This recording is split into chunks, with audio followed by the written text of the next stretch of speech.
Welcome to the Non-Essential Podcast. I'm Steve Gibson. I'm Ben Matlock. I'm a little bit better this week. I assume I don't sound like death. I just sound death adjacent. Now you sound like your normal deathy self. Yeah. In my head, I sound terrible because it's all migrated from like my sore throat last week to like my sinuses. To your butt. Yeah, that to too. Your butthole. Nothing ever stays there long. I mean, that's the fast exit from my body. The ejector seat. But you used to pour vodka up it. And that was how you get drunk. And they say it you can't works. throw up out your butt, but you proved them wrong. As I guess it's more throwing down, but yeah. Throwing out. That is a thing that people do. Lifting off. Alcohol enemas to get it in their bloodstream quicker. And I'm like, at that point, just do drugs. Like, I mean, like, yeah, why would you want to go from like zero to blackout drunk? Right, like that without fast. getting to enjoy the drink. Like, I actually like the drinks. In fact, if I could drink, drinks that taste literally exactly like alcoholic drinks that didn't have alcohol in them, that'd be fine by me because I like the flavor. Yeah, like I mean, the worst part of like growing up and learning to drink is having to learn those limits. Right. And now that I'm an adult, who am I kidding? It's still bad. I fuck up. I go way too far, but, most of the time I know just how many beers I need to feel all right and not want to die the next day. But that number gets less. I'm hitting that age where I'm pretty good. There's times where you get drinking with friends or something and you have a few too many, but most of the time I'm really good. Right. For an extended period of time, too. That's what gets me. Partake. You see an ice chest and your hand kind of withers into this creeping claw where you're like, well, don't mind if I do. No, I'm for the most part, I'm pretty good about limiting how much I drink. But now, if I have like 2 or 3 drinks in a night, and that could be over like a 5-hour period, the next day you still wake up with a little bit of a headache. Like not hungover, but like enough that you're like, man, I probably shouldn't do that again. And then the next night you're like, man, I wish I had 2 or 3 drinks. Yeah. Short-term memory is not a strong suit for me. But anyway. I don't have that. I'm drinking water this week. I am drinking water as well. And to make so fair warning, this show's gonna suck. It's gonna be a very well hydrated, shitty show. Yeah. Partially because I'm half distracted because my football team's playing. I know it's not, but it feels like the 3rd Thursday night Eagles game this year. I don't think they've had one. I know, but it feels like it. There was a couple other games. I remember I think the very first one was a team that you were kind of interested in. The Browns had one. I completely watched, that the whole show we recorded. But I mean, the only way I would be interested is if they were on my fantasy team, and since probably week 1, I've decided no fantasy teams of mine will have Thursday night players. This is the one exception. Yeah. But anyway, so I'm going to be really fucking bad at my job today. But luckily it's your turn to have the topic. Yeah. And good news, it's kind of a rambly one, but I think it's a fun one. It's cool. It's a kind of topic we've done before, but not for a while. I really was considering making a Ben soundboard for today, so I could just hit a button when you pause, so it could be like, yeah, well, right, yeah. Part of this, like I said, I'm recovering. I'm way better than I was a week ago, but I'm still in that stage where you have a constant, mild, almost dizziness, where you just can't concentrate because your head's so congested. Yeah. So you probably could have done that with just one sound bite, and I probably would have never picked up on it. But that would be more work. Here I can just make it clear, oh, I wasn't listening. Sorry. I'll be in the middle of something, I'll just hear, you sons of bitches, and then touchdown. Yeah, I'm going to have to mute so many reactions. So if you haven't listened to the show before, each week we bring a new topic. It's either something that's true or something that's fake. A lot of times it's creepypasta. But this will be continuing. I think it'll be a 3-show stretch of non-creepypasta. So we're almost there. Episode 200 is right around the corner, and it'll be... Next episode is our penultimate... Or no, today would be the penultimate episode. Yeah. Not that we specifically plan on quitting at episode 200. I just assume after recording 200 of these, I'll just fall over dead. Yeah. Yeah. No, my only plan was to take a break after 200. Yes. So we haven't talked about it, but I imagine we'll probably take that next week off, and then the week after that's Thanksgiving, so I won't be around. So maybe a couple of weeks off. Because we earned eating it. Season. Yeah, it's eating time. Not like other times where I'm big and fat. I was going to say, I lost a little bit of weight, not enough to make up for as much as I'll gain over the holiday season, but it'll cut into the chunk, I guess. So anyway, I do have a topic this week. Let's do it. Let's tell this story, because it deserves to be told. It does. By people who care about football. Well, okay, there you go. I was going to say, if I had to care about this story, that disqualifies me. But so anyway, sometime around 1865, near the foot of the Palo Flechado Pass in New Mexico, Charles Kennedy built his home. He was described as a large, rugged woodsman. Charles lived in the remote cabin with his wife, Rosa, and their young son. Like many at the time, Charles largely made his living off the land, but thanks to its convenient location along the oft-traveled route, he also made some money by offering meals and lodging to weary travelers. People often said he was in charge. Of our days and our nights, I think. I don't know. I forget that song. Of the night. Of the night. Charles of the night. Coming to the CW. It was an arrangement that worked pretty well for Charles, right up until a night in 1870 when a bloody and frantic Rosa, his wife, burst into John Pearson's saloon in or near Elizabethtown. A local rancher by the name of Clay Allison and a man by the name of Davy Crockett, but not that Davy Crockett. Apparently it was that Davy Crockett's nephew. So, different Davy Crockett, Davy Crockett number 2. Were among some of the patrons that were at the saloon that evening. Once she'd been seated and calmed down, Rosa told the men that her husband Charles had been luring unlucky travelers into their home, then robbing and murdering them for years. According to her, he'd killed as many as 15 people, or 14 people, whatever, probably 15. Why stop there? Right. So that's something we've actually covered a couple stories that have had that setup where somebody back in this exact time period, because this was like during expansionism and stuff, and apparently that was just a common job, is being highway murderer, being like, come into our inn. Just kidding. Yeah. I don't know why anybody would fucking say it in anybody's house. Trying to find a better life, or the targets I would want to hit. Well, but a lot of times you'd find the single travelers that literally had every possession that they owned on them. So if you're going to rob them, it's very convenient, because it's like being a house burglar, except for they bring their shit to you, and then all you have to do is kill them. So I guess it was a pretty solid business plan. Yeah, until some guy with a revolver fucking put 2 in your head. Yeah, right. So of course Rosa was terrified of her husband, which is why she had kept her mouth shut. But on that day, a traveler had come into the home, and while waiting for food, he asked if there were many Utes in the area, a Native American, the specific tribe. To which their 8-year-old son replied, "Can't you smell the one under the floorboards?" Charles had indeed killed a Ute man, and the body was currently under the floor. So hearing his young son spill the beans caused Charles to fly into a rage. He promptly shot the traveler in the head, then beat his son to death by bashing his head against the stone fireplace.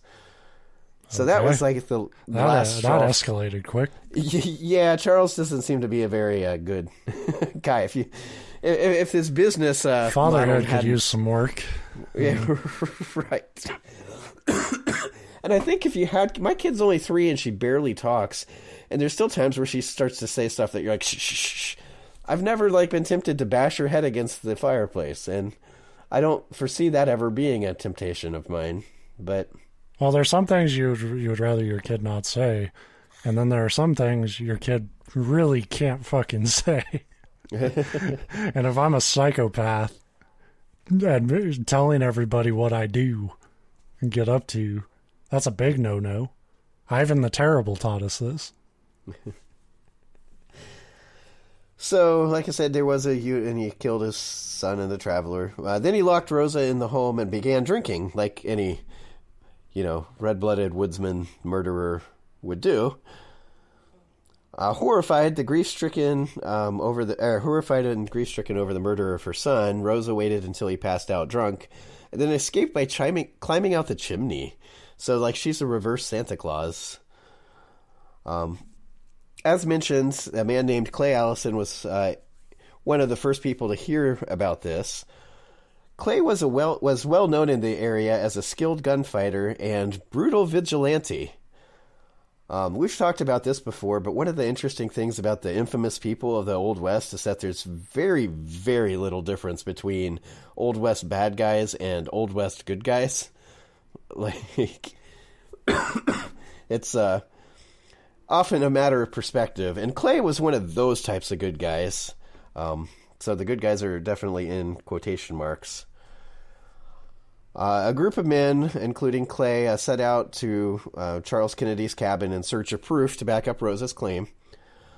There they found still smoldering human bones, as well as 2 bodies in the cellar and a skull nearby.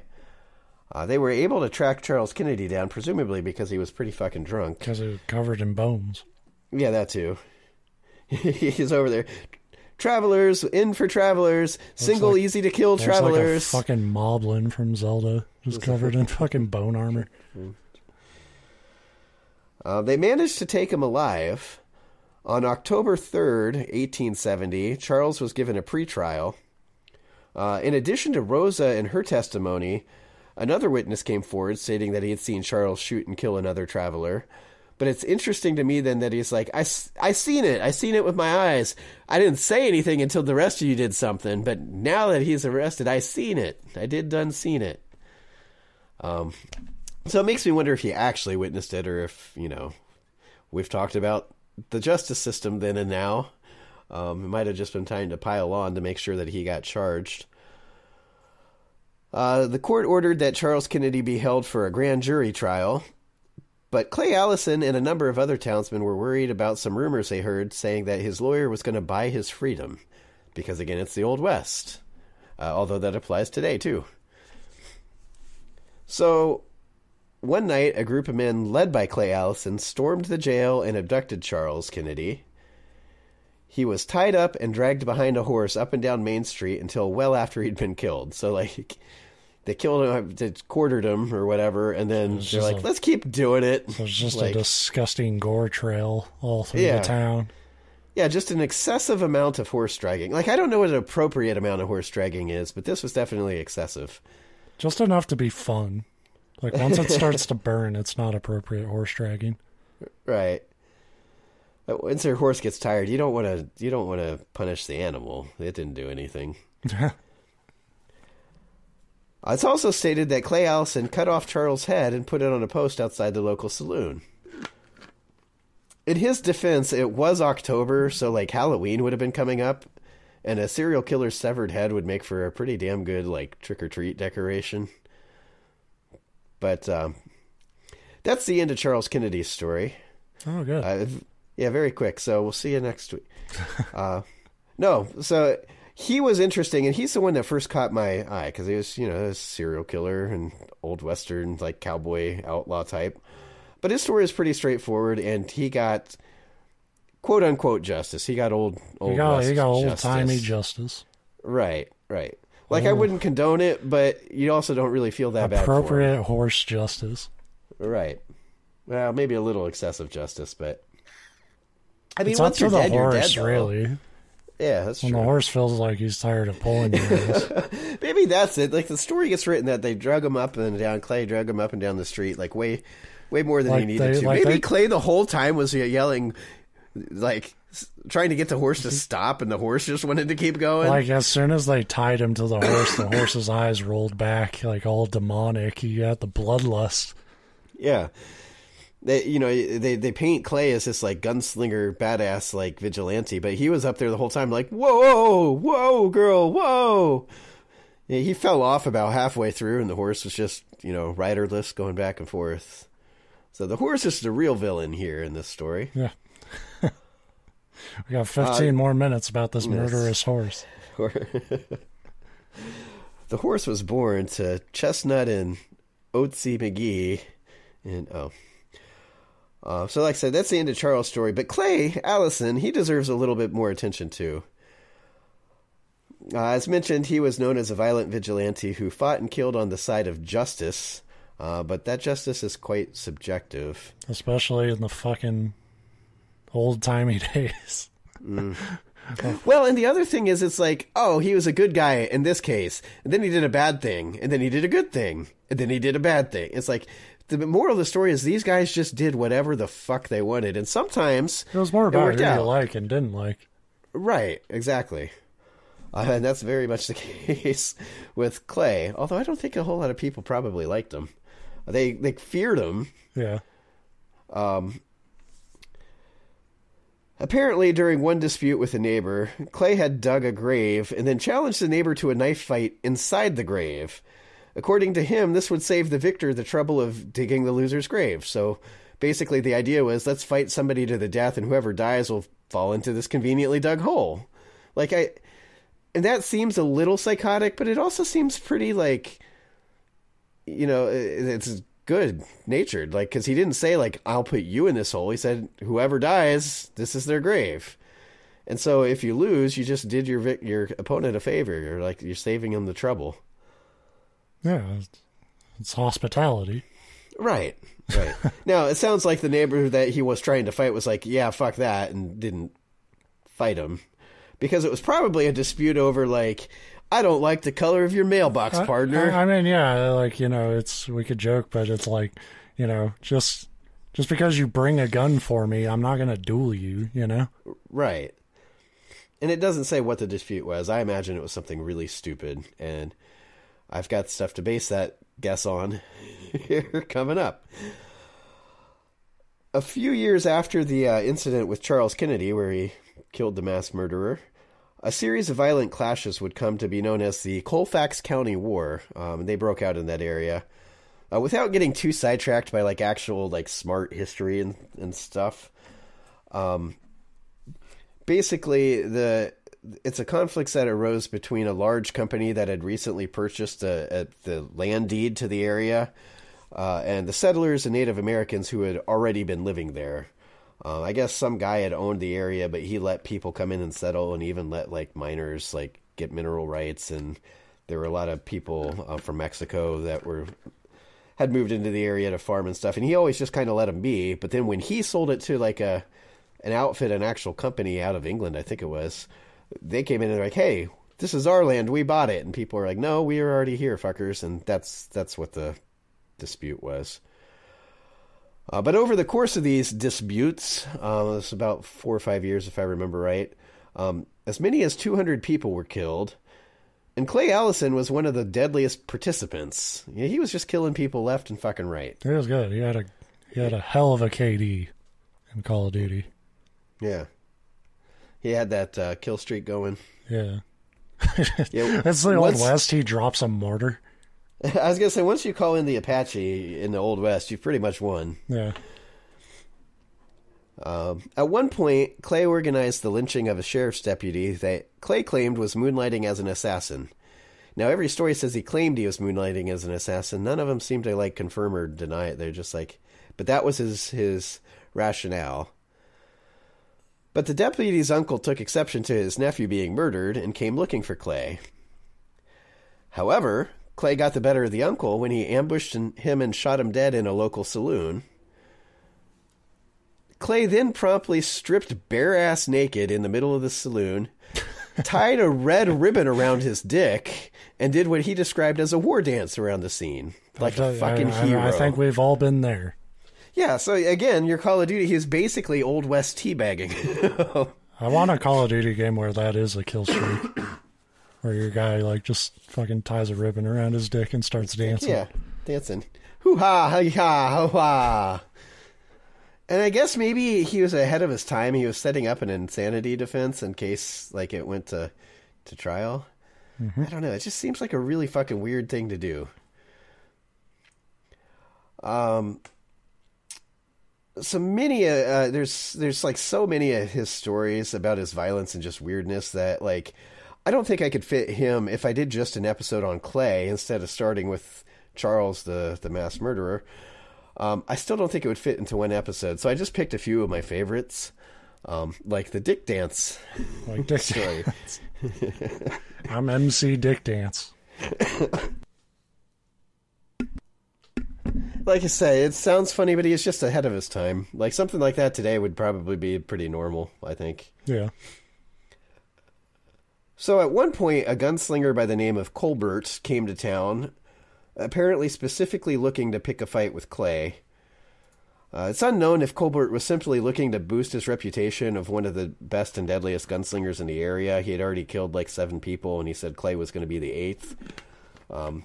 So it might have been one of those, his reputation, like, I'm going to take out the big dog and prove that I'm the bigger dog. But like 9 years prior to this, Clay had severely beaten Colbert's uncle, who was a ferryman on the riverboat. It was a very small dog. Yeah, that too. Uncle Dog. So he might have specifically been like looking for revenge for that. Although, like, I really love my uncle, but I don't know him well enough. If somebody beat him, I don't know that 9 years later I'd try to go. Like, at the time, if I was there, I'd defend him. Sure, he wouldn't need it. He's 75 and he's a scuba diver and spear fisherman still. Like, he could kick ass better than I could. He's ex-Marine. But like, yeah, 9 years later being like, hey, you beat up my uncle 9 years ago. I'm going to kill you. Seems a little excessive, too. It's the Old West. I'm the other way, where it's like, if you try to beat up my uncle, I'll be like, yeah, you probably had it coming. Well, yeah, that too. Don't even tell me what he said. I don't want to know. I don't want to be a part of it.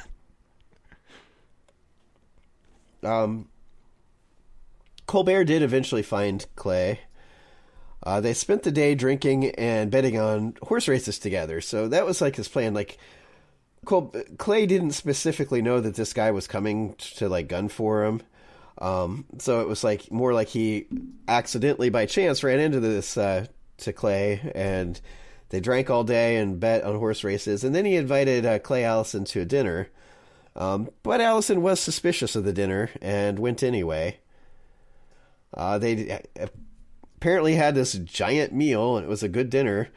But after the meal, Colbert attempted to quickly grab his gun from under the table and shoot Clay. So, like, Guido, is that his name? Guido from Star Wars, Han Solo and the alien. Basically that thing. Unfortunately for him, his gun bumped into the table as he attempted to level and fire it, causing the shot to miss. Unfortunately for Colbert, Allison had been suspecting something and had also drawn his pistol and shot Colbert in the head and killed him. So, like, he may have been trying to, like, prove that he was the better gunslinger. He wasn't. Clay won. Yeah. Funny how you don't get, like, a second chance. Yeah. Try that again. That's right. Like, maybe challenge him to poker. Like, you can redo of that. All or the golf. Of all the things people could get, like, competitive, like, gun dueling is probably the stupidest. Well, every opponent you're facing is undefeated because that's true. When asked why he'd agree to go to dinner with a man that he suspected was going to try to kill him, Clay simply said, I didn't want to send him to hell on an empty stomach. So he was that kind of like, he was also trying to throw out like badass it's not bullshit quips. Where, yeah, it's like, yo, this like gunslinger has an author following him. And he's got a piss stain in his pants as he's saying it, but he's trying to sound like, yeah, I wasn't worried. Yeah. Now, if you excuse me, my pantaloons seem to be wet. I must have spilled my water. Oh, my bottoms are soggy. I'll take them off and tie a ribbon around my dick. Hee. Colbert's friend Charles Cooper had witnessed the shooting. And then a few days, they said less than 2 weeks, so somewhere between 1 day and 14 days. Cooper was seen riding out into the desert basically with Clay, and then Cooper was never seen again. Of course, this led to speculation that Clay had killed Cooper, which is probably pretty good speculation. But others thought that Clay had just intimidated the man, basically threatened him and driven him out of town. Did they find a ribbon on the ground? Yeah. It's like, Clay, drop your pants. We got to check your dick if there's a ribbon on it. And he's like, I knew I shouldn't do that after every murder. I couldn't get this one off. Fuck. So some thought he just ran the guy out of town. A lot of people suspected he killed him, but they never found the body. Years later, Clay would go to trial for murder, and there was a whole story there about the governor having to convince him to go to trial because he wouldn't do it. And it sounded like the governor was just like, please, and he's like, fine. God, no one wants a trial.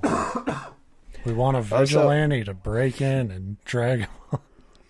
So he was tried for the murder of Cooper, but because no body was ever found, they couldn't prove Cooper had ever even been murdered. So Clay was let go, which that was all known ahead of time of the trial. So why hold the fucking trial? Yeah. Like, I was going to say, that's actually pretty, he probably definitely murdered him, but, that is a commitment to justice you don't always expect from that time. Right. Because, Well, and I wonder if they had the double jeopardy then, because if so, then he's a genius. You go to trial before they find the body and then say, you can't prove he was murdered. Yeah. And then if they find the body later, you can say, you already tried me and I was innocent. Which I think that double jeopardy shit's bullshit.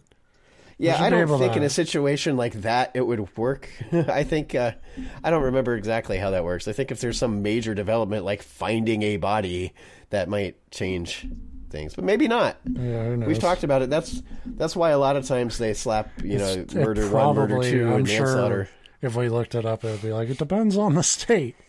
Yeah, well, that's true too.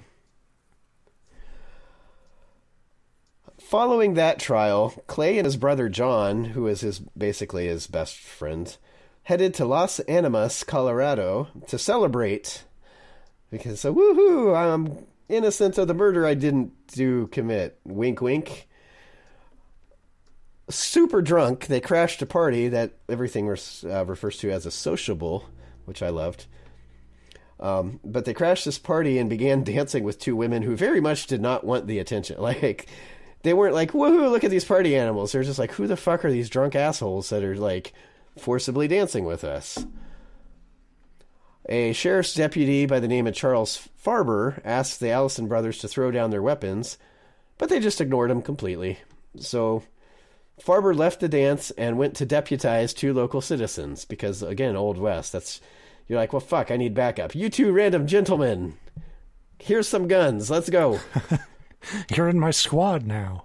That's literally what... Now, I assume he actually knew who the citizens were. There was probably a familiarity there. But they weren't cops, and they were just like, we need extra cops just for Imagine, right now. Like, finding a stranger and being like, you're my right-hand guy now. Take this gun. It turns out it's the cousin of the two guys you're going to arrest, and they're like, yes, we'll definitely help you and not shoot you in the back. But no, and imagine being the citizen that they're like, okay, we know we don't pay you. You get no benefits of being a lawman. But can you help us with this deadly shootout we're about to have? And they were back then were like, yeehaw! To be fair, there are people in my town who would be like, absolutely. That's true. Yeah. They wouldn't do very well, but they would partake. That is one of my complaints about some gun owners, and we could get into a big political discussion there. But I know a few too many people, there's plenty of gun owners that are just fine, whatever. But there's a percentage of them that have guns in the hopes that someday they'll get to use it. And it's like, that's not the attitude you should have. Yeah. Like, God forbid I ever get to do what I've wanted to do my whole life. It's that thing where it's like when you desperately want to prove that you're like G.I. Joe by shooting a bad guy, then suddenly a lot of people start looking like bad guys because, like we said, that's subjective. Well, actually, the reality is most of us are bad guys. It's just the level of how bad you are gets ramped up when you've got a gun and you're eager to use. Anyway, Farber went and found these two dudes and was like, here's your guns. Farber grabbed a shotgun, and they went back to the sociable. But when they returned to the dance and entered the room, some chucklefuck in the crowd yelled, "Look out!" So John Allison reached for his gun. Seeing this guy that they're trying to arrest reach for his gun, Farber shot him in the back. But John was able to spin around and fire 4 shots back at the deputy and killed him. It's a hell of a reflex. Yeah. John had been shot in the back and the arm, and then as the deputy fell dying, the gun went off again, and it shot John in the leg. God damn. That's just unfortunate. Right. But when John managed to spin around and kill the deputy, the 2 deputized citizens that were with him were like, yeah, fuck this, and they ran away. Clay chased after him, but fortunately didn't catch him. So John and Clay were charged with manslaughter in the death of Deputy Farber, but a jury found them innocent by way of self-defense, which again seems pretty progressive for the time, because I don't disagree with that. Shit. The guy came in and fired on the guy's back. It was very much self-defense, but he was a lawman, and so for the jury to agree and be like, you guys didn't do anything wrong, we have shit like that happen today, and I know they'd be like, well, you should have put your hands up and not spun around first. Don't resist, even though you don't know I'm behind you with a gun. Right. It's like, well, when I suddenly announced I had a gun drawn, they jumped quickly. It's like, no shit, because you just walk up behind anybody and shout at them, they're probably going to spin around. And anyway, so I was shocked, but they got off on self-defense. There were so many, many more stories of Clay and his drunken, violent heroism. But by the time I'd read through these, I was mostly interested in, I'm like, okay, how does Clay's story end? Because it's got to be something good. Shockingly, he was never gunned down. He was never arrested and tried and hung. By 1887, he'd kind of given up the vigilante life, but I call bullshit on that. He probably just hadn't had an opportunity to murder. Mask. Right. But in 1887, he was currently working as a rancher in Pecos, Texas. During one ride where he was hauling supplies back to his homestead, a sack of grain started to slip from the wagon. Clay attempted to catch the goods, but ended up falling off the wagon and into its path. The wagon wheel ran over his neck, killing him instantly. But then the horses bucked, and a different part of the wagon crushed his neck and nearly decapitated him. So he got, double fucked in the neck. I've been double fucked. Put that on my tombstone. It is. It's on his tombstone. You can Google it when we're done. So, in the end, Clay Allison, the man credited with lynching a serial killer, instead of being labeled a serial killer himself, which he definitely was, got rocked by a wagon wheel. Yeah. He fucking did. It's such a, in my mind, when I read that, that's so much better than the, blaze of glory, typical badass old Western, end of the story. It's I survived all these gunfights, then I fell off my wagon. I'd rather lose a gunfight. Yeah. Well, so bad. That fucking wheel coming down. It's yeah, I mean, this is just if anybody ever wants to murder me with terror, decapitation is up there on the top of my list of things that I think is the worst way to go. And it probably isn't. You probably die so quickly, but it's just the idea. I just don't like the idea of decapitation. Decapitation's brutal, but I think it being a wagon wheel, a blunt force decapitation. Yeah, because that crushed his neck. It didn't and so there probably wasn't I said instantly. It probably wasn't instant.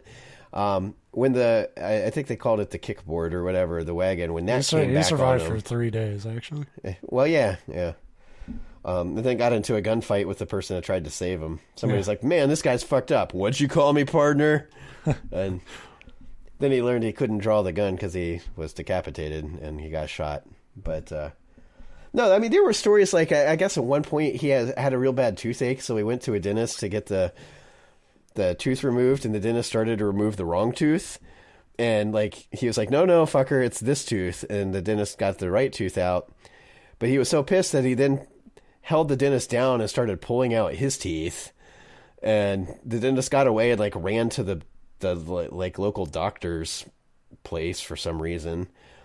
In the meantime, looking for the dentist to continue, doing whatever, he ran into somebody else that got into an argument with him and ended up running to the doctor's place to, like, hide from him.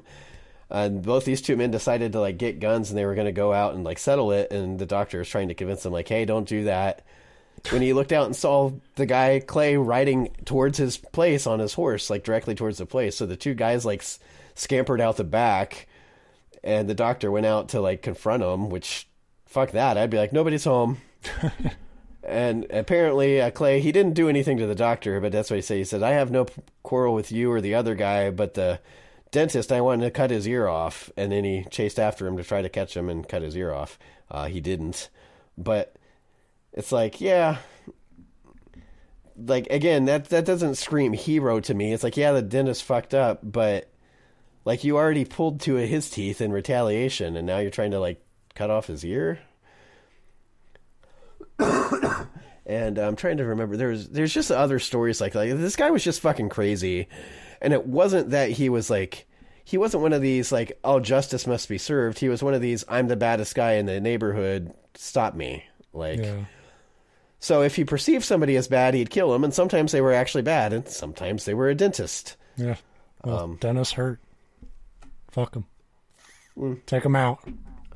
Well, in the dentist's defense, he ended up getting the right tooth and solving it. Like, you'd think that would count for something. No, but it hurt. Well, yeah. It felt bad, and he needs to die. He's like, I told you to shoot my tooth out, fucker. That would have been quick. But that's my story. Two Old West people that were fucking psychopaths. Yeah. A lot of death in the Old West. Yeah. What have we learned here today? I was just reading something talking about how, like, the Wild West wasn't actually that wild. And it's like, well, that's a matter of opinion, because I get what they mean. You hear these stories, and we picture that, like, every household in the whole entire out west, there was just people getting gunned down, like, every other day.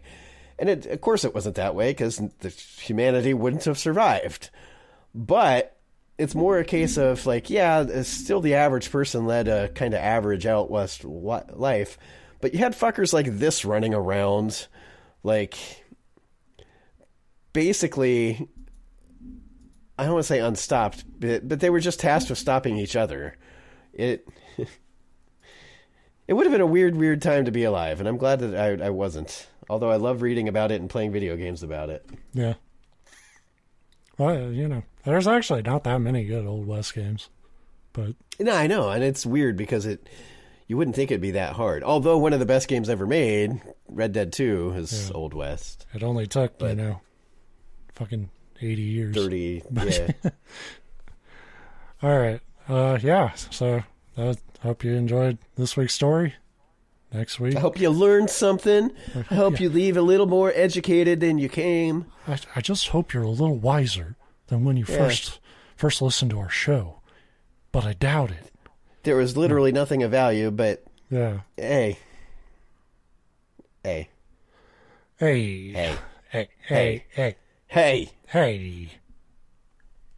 Come on.